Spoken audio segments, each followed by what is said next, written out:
Salam and welcome. Thank you for joining me in part number 272 of the fabulous book Muhammad Sal'lal'laa'hu Was'sallam, his life based on the earlier sources. And we are busy with chapter number 77, which is reconciliations, and that's part number 272. And we mentioned that Nabi Sallallahu Alaihi Wasallam was waiting for the delegation to arrive from the Hawazin to try and start negotiations, and he was waiting, and then he started giving out the booties of war. In that, the delegation now arrived. Now let's see what's going to happen next.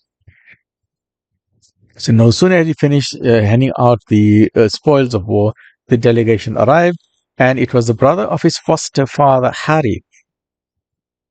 Okay. 14 of them were already Muslim.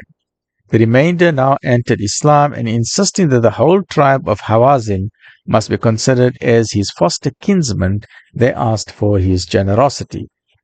And they then told him, these people of the Hawazin, they were the ones that Nabi Sallallahu Alaihi Wasallam grew up with them in the desert, right? His foster mother Halima and his foster father Haritha. So this is the brother of Haritha, Nabi Sallallahu Alaihi Wasallam's foster father, so his foster uncle. So they reminding Nabi Sallallahu Alaihi Wasallam, so your sister is here, your foster sister is part of us. We grew you up, we saw you, we looked after you in the desert. So please be generous with us, right? So they're bringing back memories for Nabi Sallallahu Alaihi Wasallam. They told him, we nurse thee on our laps, and we suckle thee at our breasts, he said. So he told them that he had waited. So Nabi Sallallahu Alaihi Wasallam then replied to the brother of his foster father, Harith. He told them that he had waited for them until he thought that they were not coming. He said, I waited for you guys. What happened? Why were you all so delayed? And that the spoils had already been distributed. He said, what happened? Why were you all delayed? I gave everything out. I was waiting for you because I wanted to give you all something. What happened? Then, although knowing the answer, he asked them which were the dearer to them, their sons and their wives, or the possessors. And Nabi Sallallahu then asked them, okay, I don't have anything more to give. I can't give you material wealth. But I've got 4,000 prisoners here. I've got your wives and your children. What do you want? You want your family back or you want money? You make up. And Nabi Sallallahu knew what the answer was. Obviously, they'll want the money. At least their wives, they want their family back. They'll want their wife and children instead of the money, right? So let's see what they say. So the Prophet ﷺ asked them which were the dearer to them, their sons and their wives or their possessions. And when they said, give us back our sons and our wives, the Prophet ﷺ said, as for those which have fallen unto me and unto the sons of Abdul Muttalib, they are yours. So Nabi Sallallahu Alaihi Wasallam said, those whose share is mine, that means my prisoners I will give to you, and the family, the clan of Abdul Muttalib, all of that will give it to you because I'm a spokesman for my clan, and the clan of Bani Hashim, all of those prisoners we can give for you, but for the others I can't talk about them. All right, but I can only talk about for myself and my clan. Right. They are yours, and I will plead with the other men on your behalf, but I will ask my companions to see what they're going to say. When I have led the congregation in the noon prayer, then say, we ask the Messenger of God to intercede for us with the Muslims, and we ask the Muslims to intercede with us with the Messenger of God, with Rasulullah Sallallahu Alaihi Wasallam. So they did. So Nabi Sallallahu Alaihi Wasallam told them, when the Zohar namaz comes, I want you all to make this statement. And they did, right? So they did as they were told. And the Prophet ﷺ then turned to the congregation and explained to them that they were asking for the children and wives to be returned to them. The emigrants and the helpers, the Muhajirin and the Ansar, immediately presented the captives without hesitation. This, Ya Nabi, they are yours. Our prisoners are yours. Khalas, give them back, no problem. As for the tribes, some of them did the same and some refused. But those who refused were persuaded to let the captives go in return for future compensation. And so they were all returned to the people except one young woman who had fallen to the lot of the Prophet ﷺ's maternal cousin, Sa'd of Zuhra, and who wished to remain with him. The Prophet ﷺ gave his foster sister some more camels and some sheep and goats and bade her farewell. Then as the delegation were leaving, he asked them for news of their leader Malik. Remember Malik who disappeared? Let's see what happened to him. They told him that he had joined Thaqif in Ta'if. And the Prophet ﷺ then told him, give him a message from me, send him word that if he comes to me as a Muslim, I will return his family to him and I will return all his money to him. and I will give him 100 camels over and above that as a bonus. So the Nabi Sallallahu Alaihi Wasallam had deliberately, because of strategy, had lodged Malik's family with his aunt Atika in Mecca and had withheld his property from being distributed. So he kept this aside to say, you know what, I've got something to bargain with. When the message reached Malik in Ta'if, he said nothing to Thaqif for fear that they would imprison him if they suspected of his intention. And leaving the town by night, he made his way to the camp and entered Islam. The Prophet ﷺ put him in command of the already large and increasing Muslim community of Hawazin, with instructions to give Thaqif no peace.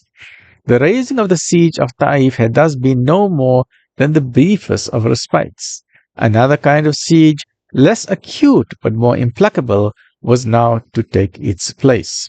The Prophet ﷺ knew well that though the religion had power in itself to work upon souls, this power depended on the religion's being accepted with some degree of commitment and not just nominally. It was to remove barriers to that commitment, and that such a sense of bitterness, of frustration, that the principle of giving to those whose hearts are to be reconciled had been revealed. But this principle was not understood at first by many of the older companions. They could not understand what is going on here, let alone others. In addition to what was already been mentioned, rich gifts had also been given to some prominent Bedouins, whose Islam was highly questionable. They just say, "Ah, we are Muslim," because they want the money. "Yeah, we are Muslim, we are Muslim." And the older loyal ones, they say, "What is going on here? What is going on here?" They're just pretending that they are Muslim because they just want the money.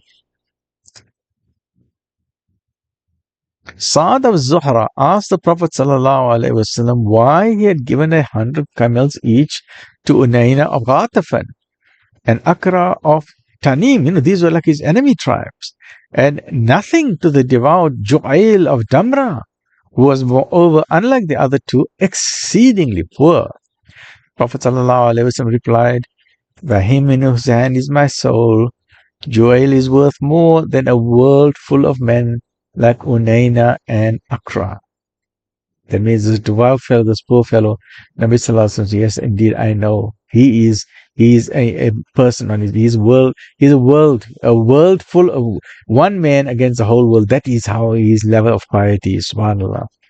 But I've given these other people because their souls have I reconciled, that they might better submit unto God, whereas I have entrusted unto Ju'ail unto the submission he has already made. Say, I don't have to convince Ju'ail. He's already got that haqqal yaqeen, that strong faith. Nothing is going to change his faith. But for these new Muslims, I've got to soften their hearts a bit. There were no further objections on the part of the emigrants, the muhajirin. But by the end of the Prophet ﷺ's halt in Jirana, there was a growing disquietude of soul among the 4,000 of the Ansar. Ansar were now getting unhappy. Many of them were impoverished. They were poor. And out of the exceptionally plentiful spoils, each man had only received 4 camels, whereas Nabi Sallallahu Alaihi Wasallam was giving everyone else 100 camels at a time, and sometimes 300 camels. They were only got 4, just a few. They had hoped for good ransom from the captives, but their share in these they had unhesitatingly sacrificed to please the Prophet Sallallahu Alaihi Wasallam. Meantime, they had witnessed the bestowal of rich gifts upon 16 influential men of Quraysh and 4 chiefs of other tribes. All these recipients were men of wealth. They were rich people, and they were getting some more. But not one of their helpers, not one of the Ansar had received a gift from the Prophet Sallallahu Alaihi Wasallam. The same was true of the Muhajirin, the emigrants. But that was not consolation to the citizens of Medina, for most of the gifts had gone to men of Quraysh. That means they were close to the Muhajirin. So the Ansar then started talking amongst themselves, and they said, "You know what, this is a problem. The Messenger of God has joined these people." I say, "You know what? Rasulullah Sallallahu Alaihi Wasallam is favoring the Meccans. They was the Muhajirin are his people after all. The Quraysh are his people. So he has abandoned us of Medina. After all, he's a Meccan. So Nabi Sallallahu Alaihi Wasallam now, he is now favoring the Meccan people. Instead of us, we are from Medina. We did so much for him." So now they started talking. And people started talking. And eventually the word got to Nabi Sallallahu Alaihi Wasallam. In time of battle, so they continued, they said, "In time of battle, it was we Who are his companions? And when the spoils are divided, his companions are his own people and family. And we would fain know whence this come. If it be from God, then we accept it with patience. But if it be no more than a thought which had occurred to Allah's Messenger, we would ask him to also favor us, to say, Ya Nabi, don't forget about us. When feeling rose high amongst them, Sa'd ibn Ubadah went to the Prophet ﷺ and told him what was on their minds and on their tongues. And the Prophet ﷺ then asked Sa'd, the leader of the Ansar, where do you stand, O Sa'd? What are your thoughts? What do you say? And Sa'd then said, O Messenger of God, Ya Rasulullah, I am part of them. So whatever they say, I say it. Because I am the leader, so I speak their voice. So Prophet ﷺ then told to gather all the helpers, call all the Ansar together in one of the enclosures. There was a big tent. So Nabi Sallallahu said, this is a special meeting. I don't want nobody else there. Only the Ansar, the people from Medina must be there, nobody else. The Muhajirin, no one from Mecca must be there. So only the Ansar were gathered there, 4,000 in a huge pavilion, a huge tent. And only the closest people to Nabi Sallallahu Alaihi Wasallam, like Abu Bakr Siddiq, Umar bin al-Khattab, his personal butler, Anas bin Malik, and few others were there close to Nabi Sallallahu Alaihi Wasallam. But the rest of them were the people from Medina, right? Then the Prophet Sallallahu Alaihi Wasallam went to them, and having given praise and thanks to God, he addressed them. O men of the helpers, O men of Ansar, word has come to me that you are deeply moved against me in your souls. Did I not find you erring, and God guided you? Did I not find you poor, and God enriched you? Did I not find you as enemies of each other, and God reconciled your hearts through me because of me? And they answered, yes. We say yes to everything. And they said, God and his messenger are most bountiful and most gracious. And Nabi Sallallahu Alaihi Wasallam then asked, will you not retort against me? Nabi said, why don't you answer me what I've told you? Because you've got an answer you can answer me back to back. We can have a debate about this. And they said, well, how? We're not going to answer. We're not going to fight with you, Nabi Sallallahu Alaihi Wasallam. So Nabi Sallallahu Alaihi Wasallam told them a counter argument of the same discussion. He answered, if you wished, if you said, you could have put me in my place. You could have said, you might say unto me, and you could have said truthfully, and we believe if you would have told me, you did come unto us discredited. You came to us when you were running away from Mecca. You could have told that to me, that I came from Hijrah. I was discredited amongst my own community, but you all took me in. You could have told me that. And we credited thee. You could have told me that I was forlorn and destitute. I had nothing, but you all helped me. You all could have told me that.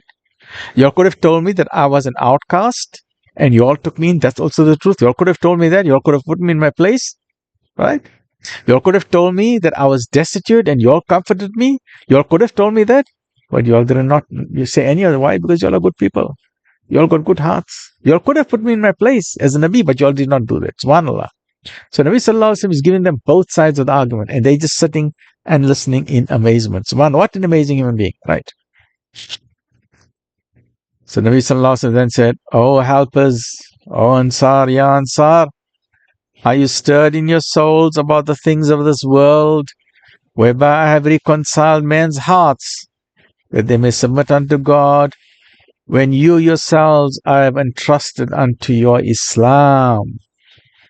Are you not well content, O helpers, that the people take with them their sheep and their camels, and you take with you the messenger of God unto your homes? Look at that. He said, you're crying about sheep and camels. Let them have the camels and the sheep. They can have thousands of camels and sheep. But you, Ansar, you are having me, the Nabi. And when they understood his words, the tears came down. They said, for all the world, let them have the whole world. We want you, Ya Nabi. Nabi Sallallahu Alaihi Wasallam said, I will never abandon you. I am Ansar. Although I'm from Mecca, if I were not from Mecca, I would regard myself as Ansar. And I'm going to come back home with you all to Medina, and I'm going to die in Medina. And subhanAllah, that is when Nabi Sallallahu Alaihi Wasallam is. So when he told these to the Ansar, They said all of that gold, all the thousands, 40,000 camels and so much money said means nothing. Even if you give us the whole dunya's diamonds, it means nothing. Because Nabi Sallallahu Alaihi Wasallam has told us, I'm giving this Quraysh people, I'm giving them money, but for you, the Ansar, I'm giving you me. What a treasure. Subhanallah, what a treasure. And Nabi Sallallahu Alaihi Wasallam then said, so let's just continue that. Oh, helpers, are you not well content that the people take with them sheep and camels, and you take with you the messenger of God unto your homes? Are you not happy with that? If all men but the helpers went one way, and the helpers went another way, I would follow the helpers. If the whole dunya went in that direction, but the helpers went in that direction, I will go the helpers. Subhanallah. So you say, I'm with you. Don't ever forget that. God have mercy upon the helpers, and God have mercy upon the sons of the helpers, and God have mercy upon the sons and the sons of the helpers, subhanAllah.